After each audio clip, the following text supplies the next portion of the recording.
Welcome to Family History Mysteries, a podcast that tells the stories uncovered through family history research, the unexpected stories of everyday people.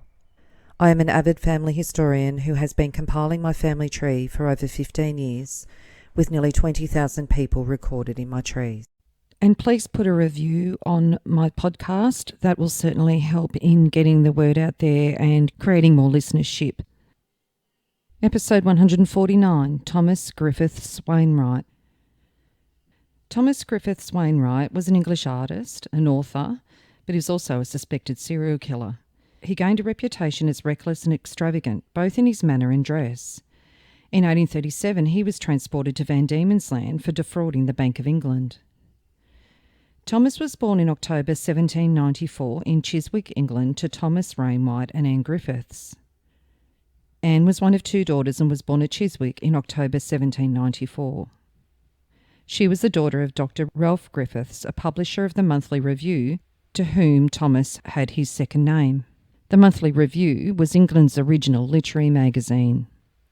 Anne Griffiths was said to be a kindly and estimable young woman, and it seems that Anne died in childbirth. His father did not long survive after his mother, and so Thomas was brought up by his maternal grandfather at Linden House in Turnham Green. Dr. Griffiths had not altogether approved of his daughter's marriage to Thomas Wainewright in 1793, and on his death in September 1803, he was careful to deduct the amount of his daughter Anne's portion from the sum in the new 4% annuities which he bequeathed in trust to his grandson Thomas Griffiths. The residence, Linden House at Turnham Green, fell to his grandson. Thomas Griffiths went to school at the well-known academy of Charles Burney, and Charles Burney was a distant relative. Mr. Burney was a man of culture, and he encouraged the boy to persevere with his artistic studies. This is where Thomas evinced a remarkable skill as a draftsman. On leaving school, his position at Linden House served him an introduction to literary and artistic circles. As a young man, he began collecting gems, rare books, and Persian carpets. At the age of 19, in 1813, he was apprenticed to Thomas Phillips, a portrait painter. He studied under two of the best-known artists of the day, John Linnell and Thomas Phillips. He left after a few months, and in April 1814, with the money that his father and grandfather had left him, a commission was able to be purchased as an ensign in the 16th Foot. After entering the Guards, he then was a cornet in the Yeomanry Corps. After a brief experience in the army, and in the course of which he imbibed a taste for whiskey punch, his commission was sold in May 1815, just before the regiment was being sent to Ostend, where they arrived too late for the Battle of Waterloo. He turned to art journalism as a more congenial profession.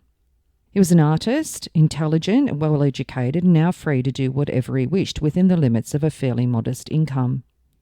Ralph Griffiths had left his grandson £5,000 in the Navy with 5% annuities, and this gave young Thomas an income of £250 a year for life, which was quite sufficient for a comfortable life in the 1820s.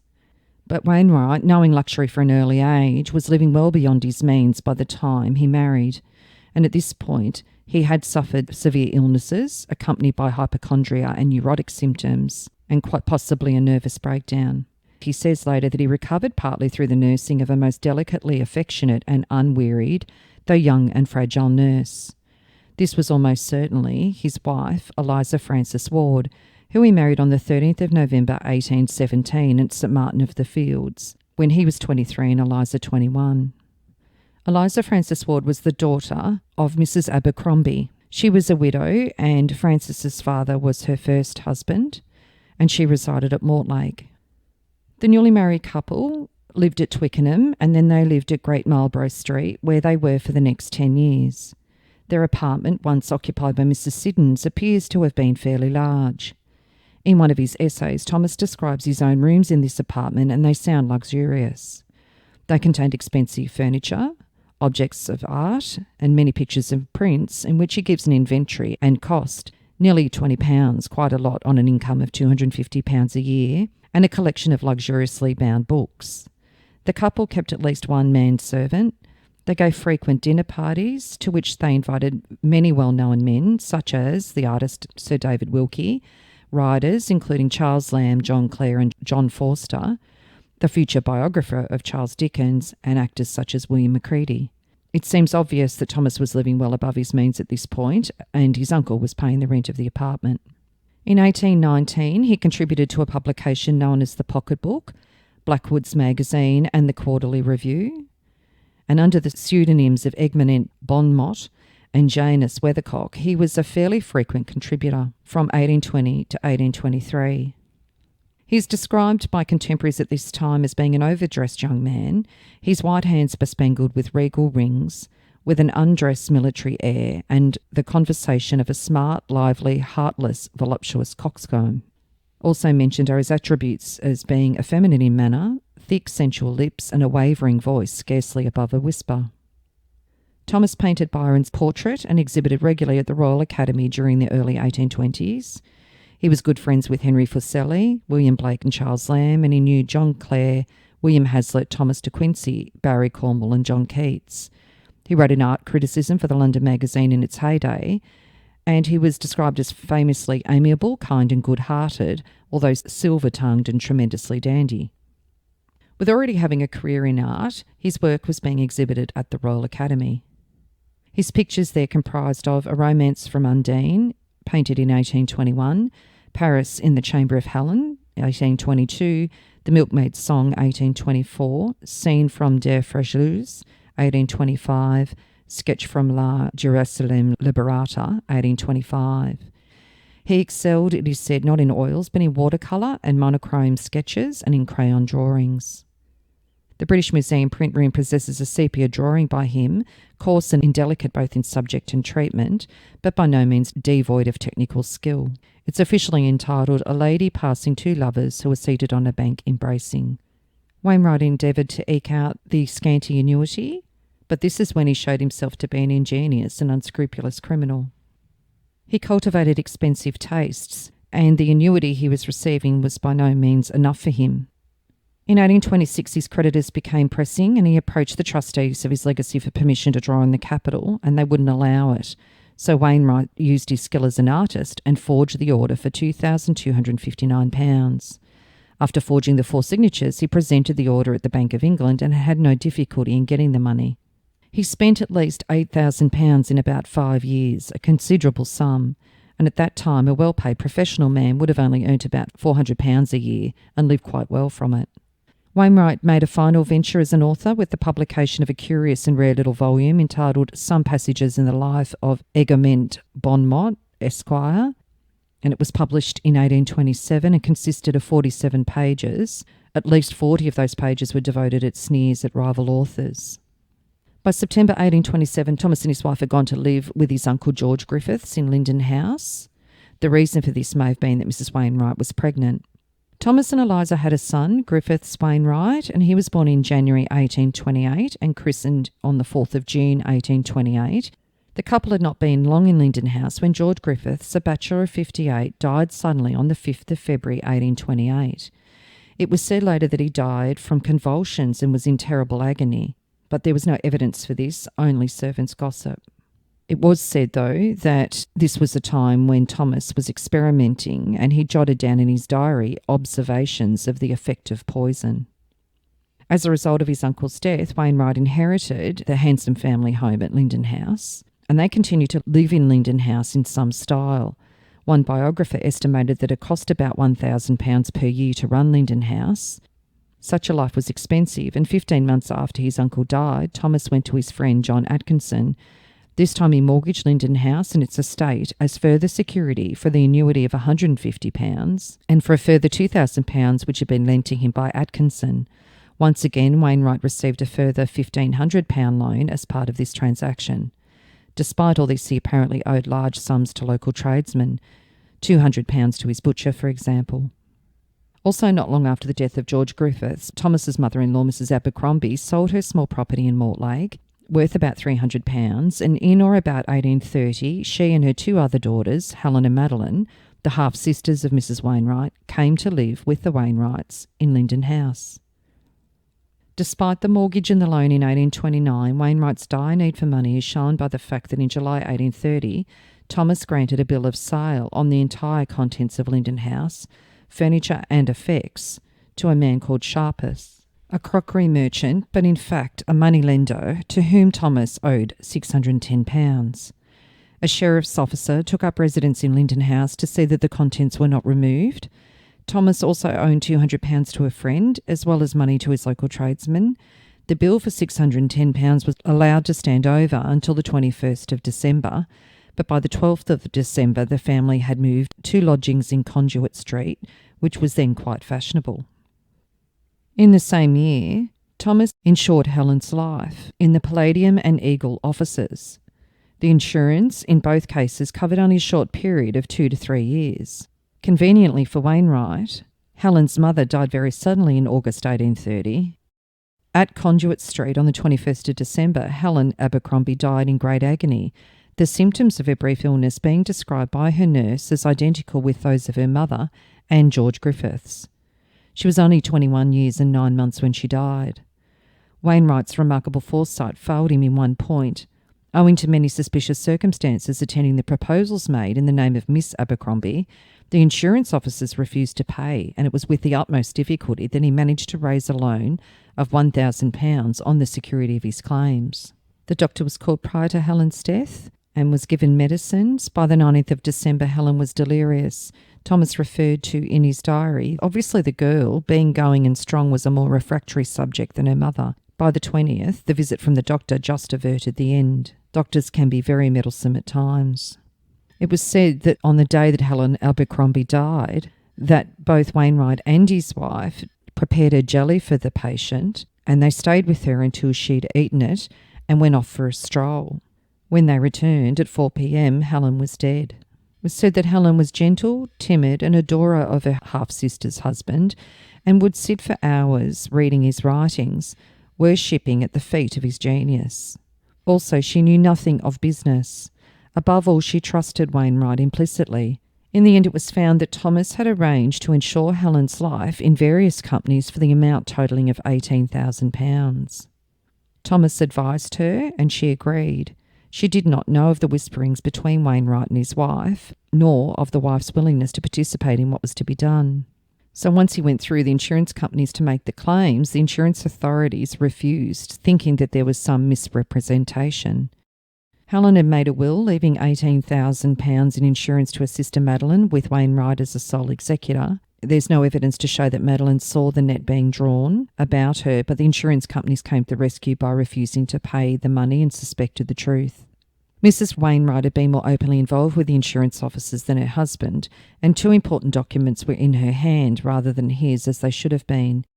It is interesting that many years later Thomas wrote that he was innocent of the forgery of which he had been accused, because these had been committed, as he had discovered years after the event, by someone else very close to him whom he could not accuse, because such were their relative positions. To have disclosed it would have made him infamous where any human feeling is manifest. The only person he could mean here is Mrs. Wainwright. So this is only a theory, but it would explain the fact that he and his wife parted very soon after Helen's death. 9 months after Helen's death, Wainwright sold Linden House and its contents, and in the end, John Atkinson was the purchaser. Thomas received £554 in cash for the sale after paying back the debts he owed him. Towards the end of October 1831, just prior to before the insurance case was to be heard, Thomas went to France. And an early biographer says that Mrs. Wainwright went to Putney with her remaining sister and her son. Thomas lived in France for 5.5 years, and during this time, rumours about his crimes spread. His career during that time in France is almost blank.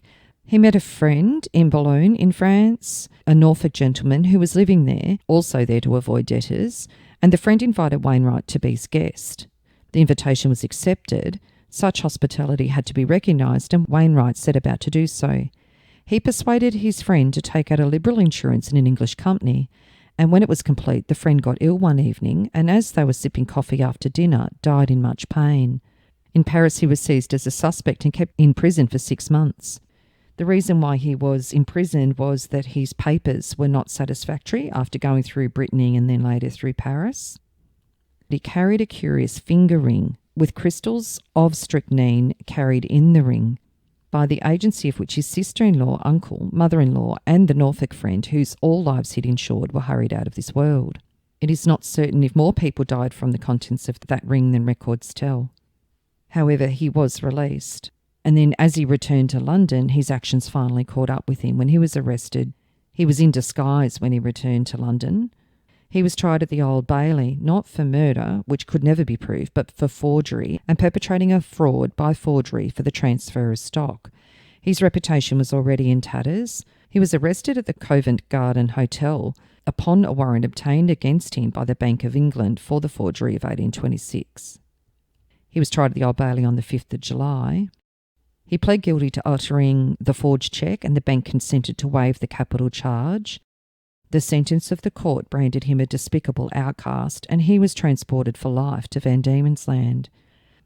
While in Newgate, he was recognised by Macready, who was being shown over the jail in company with Forster and Charles Dickens.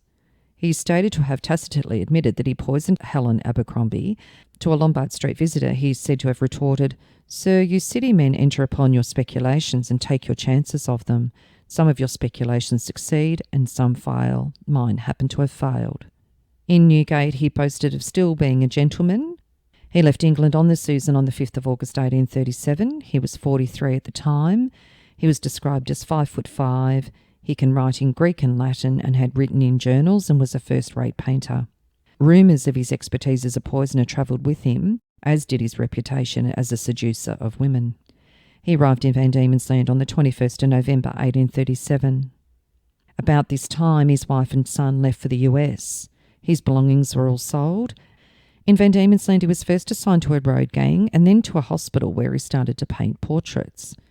It was suggested that Wainwright's good behaviour and poor state of health saw him rewarded with lighter labouring duties. Beginning with the people he met in the hospital, his fame as a portrait artist grew, and he did portraits of everyone from other settlers and pioneers to a lieutenant governor and business entrepreneurs. Those paintings are now in national portrait galleries around the world, immortalising some of the key players in Australia's development. However, 50 or so convict works he produced in Hobart after 1840 were disparaged or neglected. It is said that an eminent Australian legal family cherished the portrait of the head of their house mainly because the said portrait came from the brush of the man whom Oscar Wilde had immortalised under the heading Pen, Pencil and Poison. It was about 1838 he also became a confirmed opium taker, and he describes himself as a marked man. In early 1842, he was admitted permanently to the hospital as a patient, his body weakness being such as to effectually prevent him from being employed by the government in any laborious occupation. He petitioned frequently for his release. A petition of his, which is in the Mitchell Library in Sydney, is accompanied by remarks from the governor of the jail giving him good character. And an example of one of those is, "To His Excellency Sir John Eardley Wilmot, Lieutenant Governor of Van Diemen's Land, the humble petition of T. Griffiths Wainewright, praying the indulgence of a ticket of leave. To palliate the boldness of this application, he offers the statement ensuing that 7 years past he was arrested on a charge of forging and acting on a power of attorney to sell stock 13 years previous, of which, though looking for little credence, he avers his entire innocence. He admits knowledge of the actual committer, gained though some years after the fact. Such, however, were their respective positions that to have disclosed it would have made him infamous where any human feeling is manifest. Nevertheless, by his counsel's direction, he entered the plea of guilty to allow him to adduce the circumstance that the money, £5,200, appropriated was, without quibble, his own, derived from his parents, into withdrawing his plea by a promise, in such case, of punishment merely nominal. The same purporting to issue from the agents of certain insurance companies interested to a heavy amount, £16,000, encompassing this legal non-existence. He pleaded guilty and was forthwith hurried, stunned with such ruthless perfidy, to the hulks of Portsmouth, and thence in 5 days aboard the Susan, sentenced to life in a land, to him, a moral sepulture. As a ground for your mercy, he submits with great diffidence his foregone condition of life during 43 years of freedom, a descent deduced, family traditions, and Elmonstone's heraldry from the stock, not the least honoured in Cambria. Nurtured with all appliances of care and comfort, schooled by his relative, the well-known philosopher and biblionaire Charles Burney, D.D., brother of D. Arblay, and the companion of Cook. Lastly, such a modern competence is afforded versatile necessaries of literature, archaeology, music, and the plastic arts, while his pen and brush introduced him to the notice and friendship of men whose fame is European. The catalogues of Somerset House exhibitions, the literary pocketbook indicate his early pursuits, and the MS left behind in Paris attest at last his industry. Their titles imply the objects to which he has to this date directed all his energies: a philosophical theory of design, as concerned with the loftier emotions, showing its deep action on society, drawn from Greek and early Florentine schools, the result of 17 years' study, illustrated with numerous plates executed with conscientious accuracy in one folio. The profusion of engravings by the best artists of Paris, Munich, Berlin and Dresden, 3 volumes of an art novel, a collection of fantastic and critical sketches. Your Excellency, to figure to yourself my actual condition during 7 years, without friends, good name, the breath of life, or art to fuel to it with me, tormented at once by memory and ideas struggling for outward form and realisation, barred from an increase of knowledge and deprived of the exercise of profitable speech. Take pity, Your Excellency, and grant me the power to shelter my eyes from vice in her most revolting and sordid phase, and my ears from a jargon of filth and blasphemy that would outrage. Perhaps the clinging to the lees of a vapid life may seem as base and unmanly, arguing rather plebeian than of liberal descent, but Your Excellency, the wretched exile has a child, and vanity.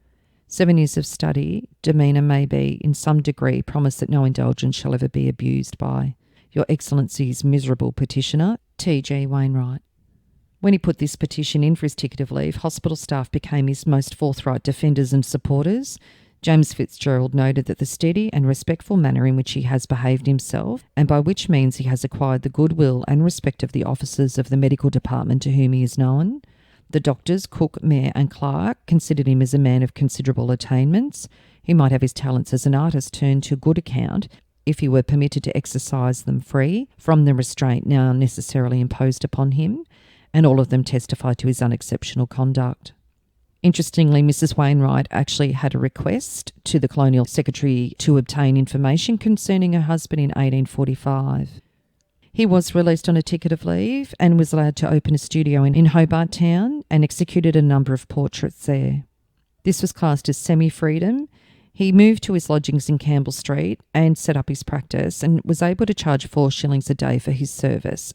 He was recommended for a conditional pardon in November 1846, which was granted on the 14th of November 1846, but he suffered a stroke soon afterwards. Thomas Wainwright died at Hobart Hospital on the 17th of August 1847. He'd been admitted on the 3rd of July, and it stated that he was a ticket of leave convict and had been working there as an attendant and had been in Tasmania for 15 years. Did say that in his time as one of the attendants, one of his duties was to assist post-mortem examinations of defunct convicts. Every prisoner who died in jail in those dark days when Mr. Wainwright reigned was post-mortem. Wainwright's greatest delight was to annoy dying men with a taunt that tomorrow I'll be up to my armpits in your entrails. Barry Cornwall wrote about him, "Who would have supposed that from a man who was absolutely a fop, finikin in dress with his hair curled and full of unguards and his cheeks painted, would flame out ultimately as depravity of a poisoner and a murderer?" 2 years after his death, his wife appealed through the Secretary of State for a copy of his death certificate. In this broken-hearted document, the lady stated that she and her son were in very poor circumstances. The certificate was sent from Hobart. Most of Wainwright's friends had long since disowned him. Now they began recalling his flamboyance as something sinister and the facetiousness of his prose as hollow flippancy. His London paintings, which he never signed, were scattered and lost. Edward Bulmer Lytton Dickens, from episode 26, and Charles Dickens, who visited Wainwright in Newgate, both wove elaborate fictions around him, and Oscar Wilde made him the subject of a brilliant and mischievous essay. Lamb de Quincey and William Hazlitt all mention their acquaintance with him. Julius Lincoln in Dickens' Hunted Down. Here's Gabriel Varney in Bulwer Lytton's Lucretia. And W. Carew Hazlitt wrote a short biography of him. In contemporary literature, he's probably the inspiration of the convict artist in G.B. Lancaster's Pageant. Thomas Griffiths Wainwright was a talented artist with a mixed reputation. Oscar Wilde described him as not being merely a poet and a painter, an art critic, an antiquarian, and a writer of prose, an amateur of beautiful things, and a dilettante of things delightful, but also a forger of no mean or ordinary capabilities, and as a subtle and secret poisoner, almost without rival in this or any age. In the Parramatta Cumberland Mercury on the 9th of April 1887, it gives an account, Thomas Griffiths Wainewright, in brackets Janus Weathercock, the poisoner. Some of your speculations succeed and some fail. Mine happen to have failed. Yours happen to have succeeded. That is the difference, sir, between my visitor and me. But I'll have tell you one thing in which I have succeeded to the last. I have been determined through life to hold a position of a gentleman. I have always done so. I do so still. It is the custom of this place that each of the inmates of a cell shall take his morning's turn of sweeping it out. I occupy a cell with a bricklayer and a sweep, but by gee, they never offer me the broom. On the same occasion, or on another similar occasion at the same place, being asked how he could find it in his heart to murder the trusting girl who had so confided in him, meaning Miss Abercrombie, he reflected for a moment and then replied with a cool laugh, "Upon my soul, I don't know, unless it was that her legs were too thick." A more insupportable scoundrel never troubled the earth.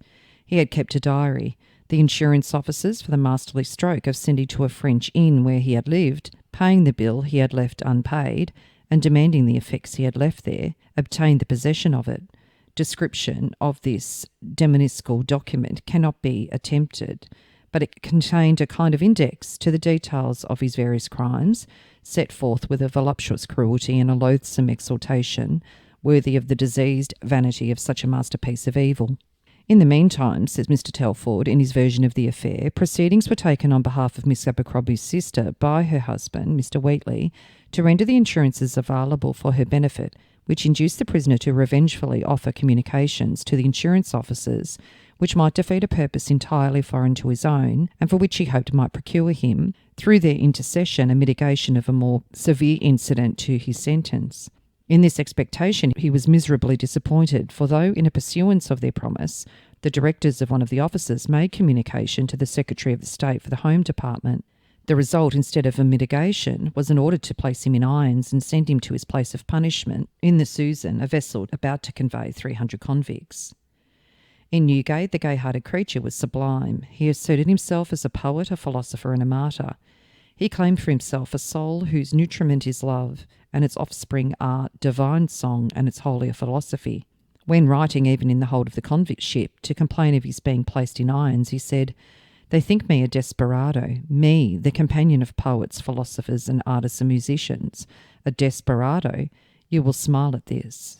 No, I think you will feel for the man, educated and reared as a gentleman, now the mate of vulgar ruffians and country bumpkins." In 1842, the dandy convict was admitted as an inpatient to the General Hospital in Hobart Town, where he remained for some years. Discharged from the hospital, the elegant-mannered poisoner, his dress with no style at all about it now, his spelling rather wandering and his bearing less refined than it used to be, set up as an artist at Hobart Town, where sketches by him still exist. His conversation to lady-sitters was often indelicate. A writer in a Melbourne paper, on the 6th of July 1841, says of this dangerous and abandoned wretch, "His conversation and manners were winning in the extreme. He was never intemperate, but nevertheless of grossly sensual habit and an opium eater. As to moral character, he was a man of the very lowest stamp.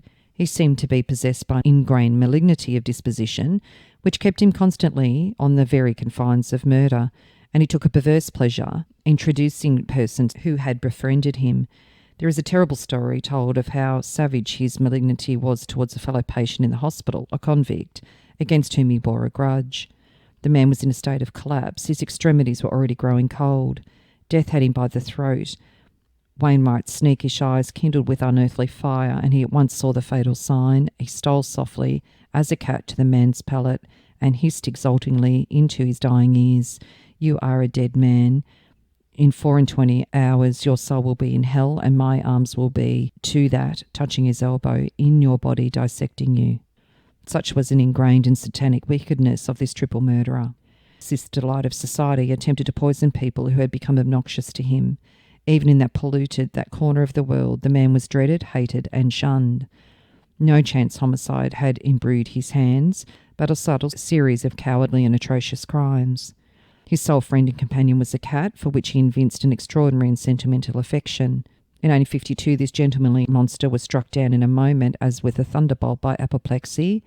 He had survived his victim 16 years. Perhaps no blacker soul ever passed from a body than passed that day that Wainwright the poisoner went to his account.